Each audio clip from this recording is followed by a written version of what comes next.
So I'm installing one of the Tsunami 2 Steam decoders. So I thought I'd document a little bit of that. This one happens to be a old, like a 2004 Berkshire K4, Chesapeake in Ohio. That's the engine. One of the first things I did is just kind of strip some things down. I took the, it's a little dark, I put it back on.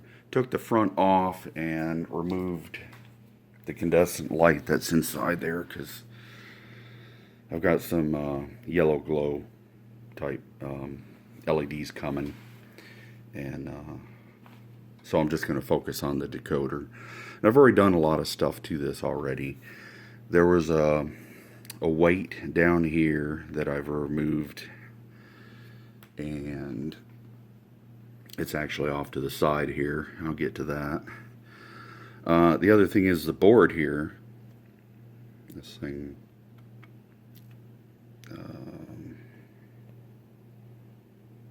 there we go. It was a little bit longer, and it had these like wipers that went down through. Yeah, you can see where the wire's sticking out. There's these wipers that would go down through there. And there was a board back here with a plastic piece sticking up that held the incandescent bulb there. And I just got rid of it. I'm not going to mess with any of that. So I really didn't like the fact that it was just kind of wiping on that brass or copper down there. And so I opened up the hole just a little bit, and I've done this before on sound cars. Went ahead and cleaned up that brass copper piece, and I actually drilled a small hole, went ahead and put a wire straight up on each end. Now this board, phenolic board with the traces, was a little bit longer, so it went over that hole. So I cut that down and sanded it, and the only thing that was on it was another wiper. So in the middle of all this mess, there is one other black wire coming straight up, and yeah, it's that one, because I kind of put things back together and just ran it DC a little bit. So I was hoping it would have molded in the two openings for 1-inch speakers, but it did not. And I really like the performance of the cube speakers.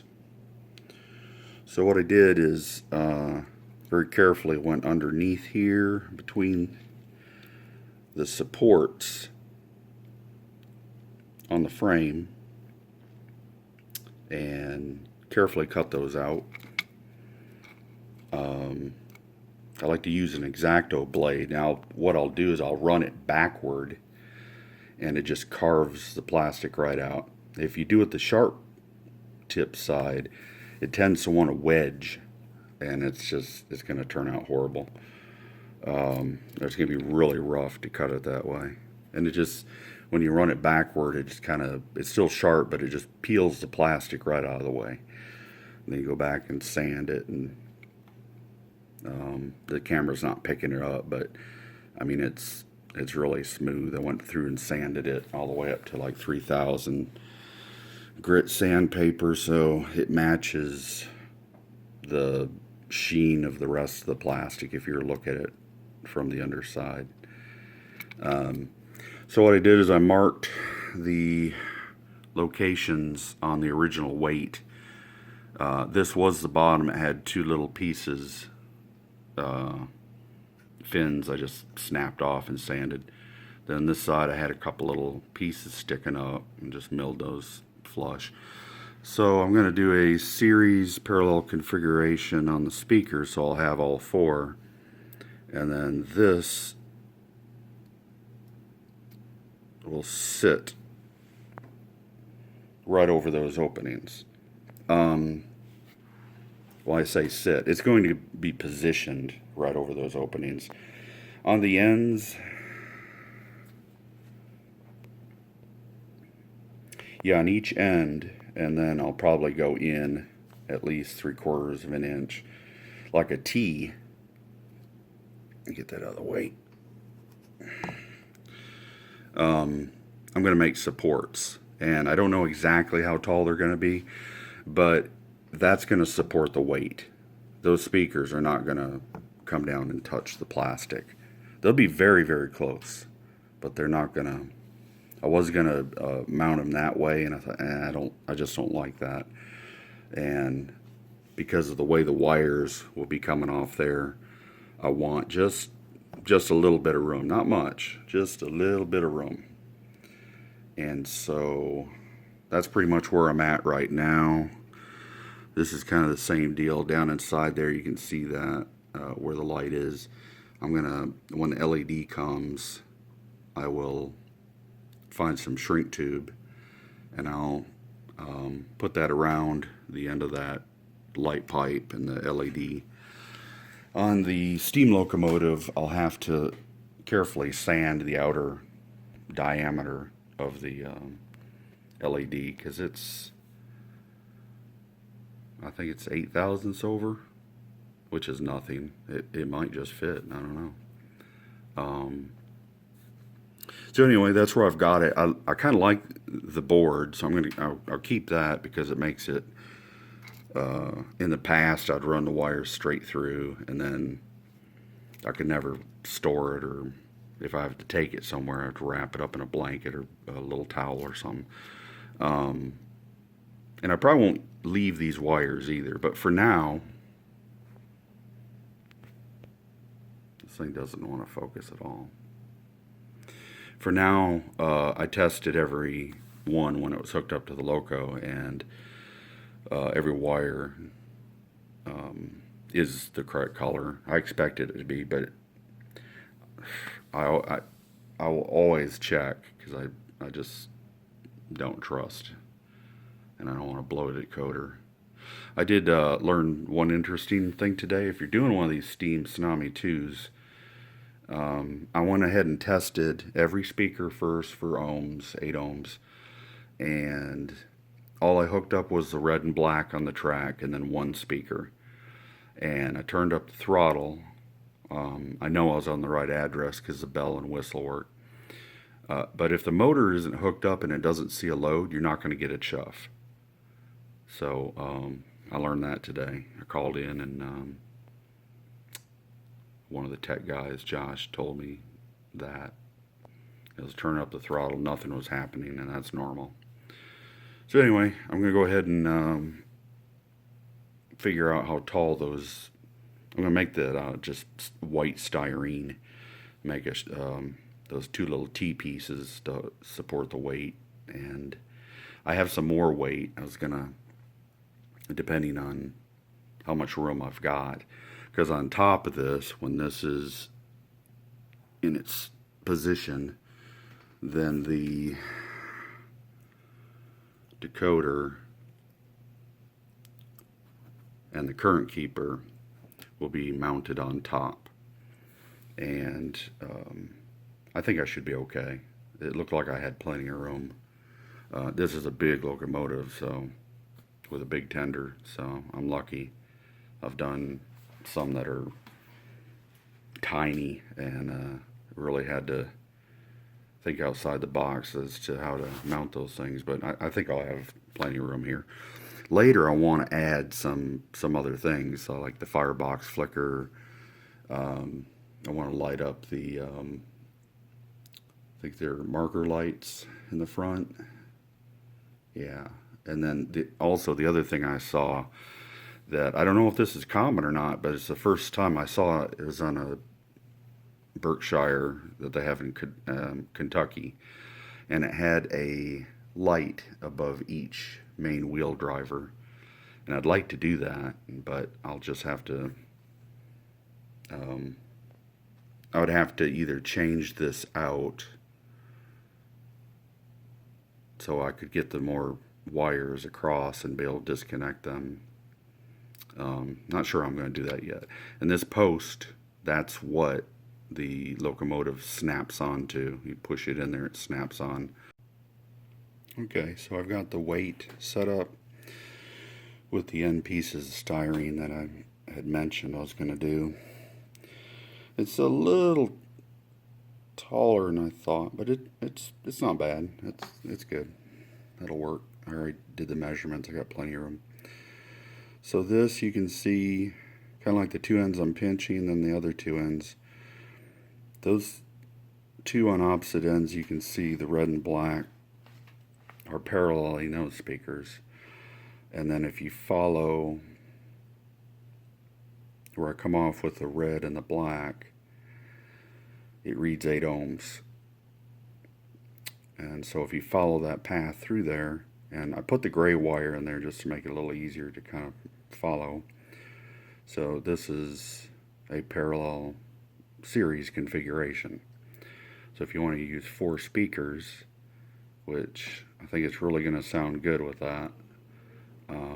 I've done it before with the round speakers, and it was amazing sounding. And these cubes, to me, sound better, so I'm expecting it to sound better than what I had before.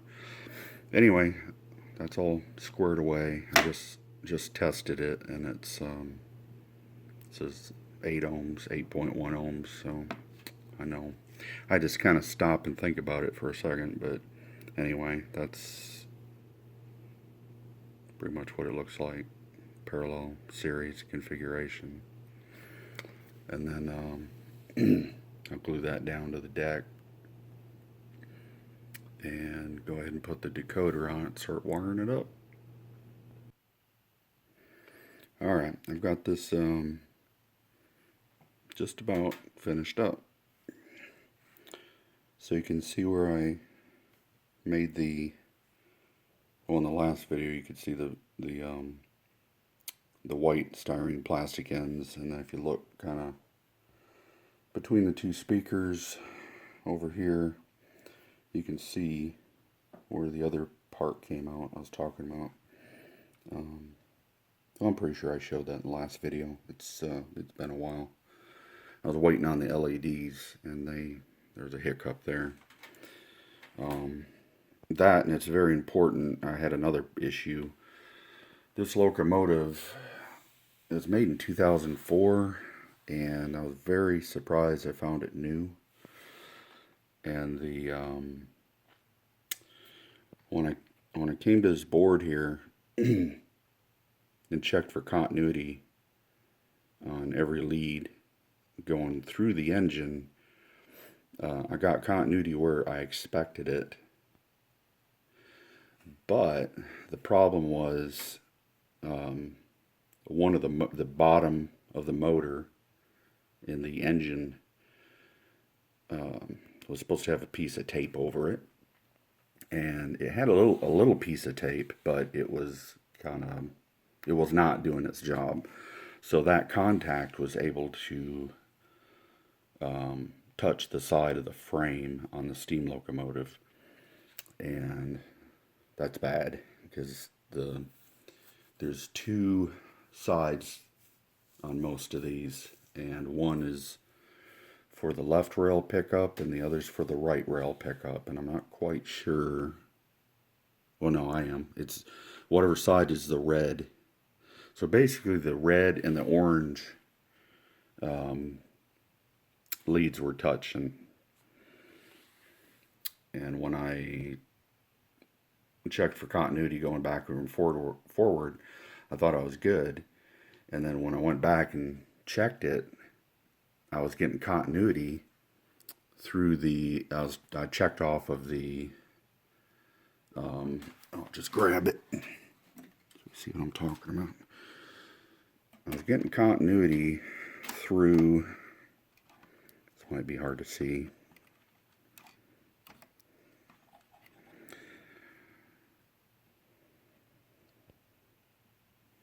Yeah, on the little plug here that goes in. So you can just barely get the tip of your multimeter across there. So the second, third plug up from the bottom had continuity. And at the time, nothing was connected except for the motor. And for me to have continuity between those two, let me know that there was an issue, and had to tear the locomotive completely down because the motor is somewhere in here, and it's buried. It's inside the weights. So I spent a good day just doing that. So that's another thing that kind of set me back. So this is, like I said before, I wanted to use the solder pads that were already there. So I just came off the decoder. The decoder's in the back here. You can see I got all the wires coming down and soldered on to the pads. Color for color, just the way they were. Now I want to add some other things, probably at least 3 or 4 functions later on. I'm probably just going to have to, because there's no room for another plug, I'll probably just have to get one that's like a free hanging type, and have it just underneath there. But for now, this is gonna complete I'm pretty much at the end. Got the wires coming up. I think I mentioned that before. That way, if I turn the trucks, the wire has room to move. I know it's really hard to see, but this black one goes straight down through there too, and it's got plenty of, yeah, you can kind of see it there. Plenty of room. And so right now, what I did is, I really like these yellow glow white LEDs. They're really bright, and they do simulate incandescent bulb. So I think there's a pack of 10 in there, and they use the 470 ohm resistor, and they look excellent. I'll get to that in just a little bit. So for mounting this one, the glue's drying right now. What I did is I just took, there's a short piece of clear plastic for the rear lens sticking into this area, and I just got some shrink tube and slipped it over the LED, and then left just a little more than that was needed to slip over the clear plastic for the rear backup light. Went ahead and put the resistor right in there, and put just a little bit of, very little bit of CA, just dabbed it on the clear lens, and just slid the shrink tube up on it, and then just kind of carefully tapped around it with the tip of the solder iron, just enough to make it kind of shrink down a little bit and make contact with the CA. And then I put a big glob back here to make sure nothing's going anywhere. And it's almost dry, and then I'll be able to button this up. I did put a strip of electrical tape on the side here, because I've been playing around with it, and it is pretty crazy loud having those 4 speakers. Typically I won't be using that, but the last time I did one of these, I put 4 round speakers in, and that thing was just crazy loud. I could take it to conventions or wherever. There's one club that had a lot of echo, and it was hard to hear most of the locomotives, but the one I had was, you could hear it. There was no problem there. And then the other thing I had to do, I just buttoned this up, so you're just gonna have to bear with me, because I just don't want to take it back apart. The lens that was, the bulb that was in there was this little incandescent bulb, and that's the first thing I get rid of, like I've said before. So what I did is I had to sand down. I'd mentioned before, and this is just more of a tip. If I want to take material off something like plastic, I take the edge and just press down on it and go sideways, and it'll just like shave it. And I just worked around that, and then I used a file to take the LED has that step just before the leads. File that all down until it would fit inside. I snipped the leads real short, and I have the wires kind of coming in from the side. There's probably only a little over a 1/16 on each lead, so it's kind of like one of these real small LEDs. You got to get in there and get the solder on quick. So I have a wire coming kind of in from one side on an angle and one on the other side on an angle, and then I just kind of carefully push the LED in there. It's got a little bit of resistance, but that's what I wanted, and I just got that back together. And like you'll see, it should be super bright, and I like it when the lights on the engine look real. I don't want to see that it's just barely on. I want it to look realistic. So once it dries up, we'll come back to that and see how it looks. Alright, so it's all put back together. I just did a quick test so I didn't embarrass myself trying to start it. So here's the headlights. Now the camera always makes it look a bit more white, I think, than it is, but it really does have a yellow appearance, and you can tell it's good and bright. Try to get it to, yeah, I didn't even know it lit up the numbers on the side. I know the prototypical one lights up both of these, but so if you're standing on the track and this thing is coming at you, that's pretty much what it's going to look like, and that's what I like. I want it to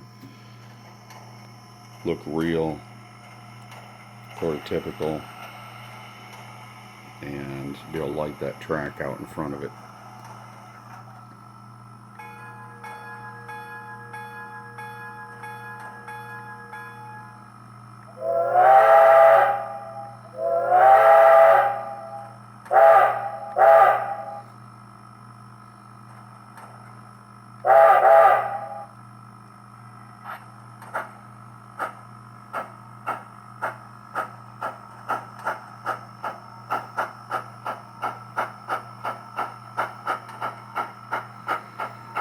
I've got the dynamic digital exhaust enabled, so if I hold it or try to stop it,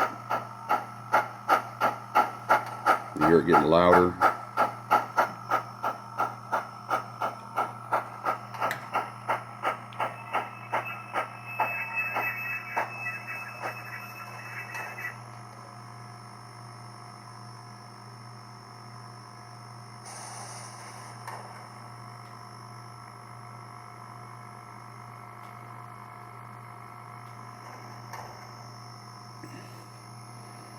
So yeah, I'm really happy with the way those turned out. That's pretty much the way I remembered it. It really bright, and definitely has a yellowish appearance. It's probably more so in person than on video.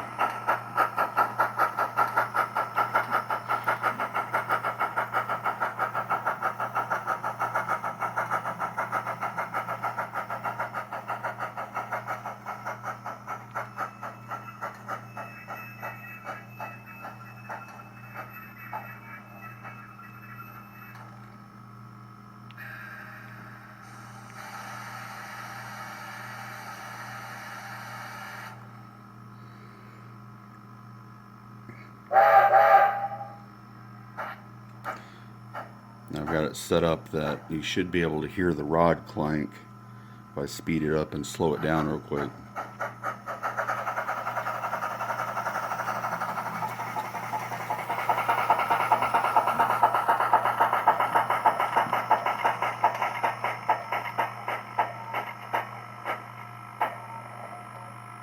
So yeah, the steam chuff goes down to almost nothing. Then you hear, it almost sounds like someone tapping the bottom of a pan or something. And that's your rod clank.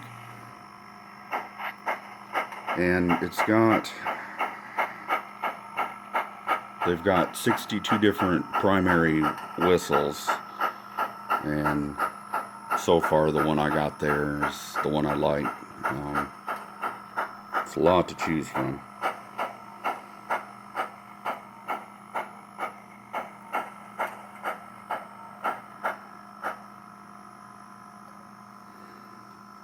And the amount of functions that are on these things is just crazy. It is really cool. But that's pretty much it. Just wanted to show how it looked finished. I would like to come back at some point and do the little markers. They're sometimes called cannonballs. I've seen where there's a little step light underneath here, and this one, it's actually on the engine. It's supposed to light that walkway down there. And then I'm not sure if this is on the prototypical one or they just added this. There's a light above each driving wheel, and it really looks cool. I've seen it in it's not running yet. It's being pushed and pulled by, I think, a F3 unit, but it's working enough. You can hear the whistle. You can and see the different like details. So I'm in touch with that. It's not quite a museum, it's just a restoration project they got going on in Kentucky. And it's pretty cool because in the back here, instead of having, I'm sure most of you are probably familiar with the C&O, I think it's called the boxcar logo. It's got the little brackets on the end and like wheels underneath. They did the same thing, but instead of the brackets, it looks like the front. There's Fireman Fred shoveling coal. But instead of having the brackets, it's got like the front end of a steam locomotive and the rear end. So that's pretty cool.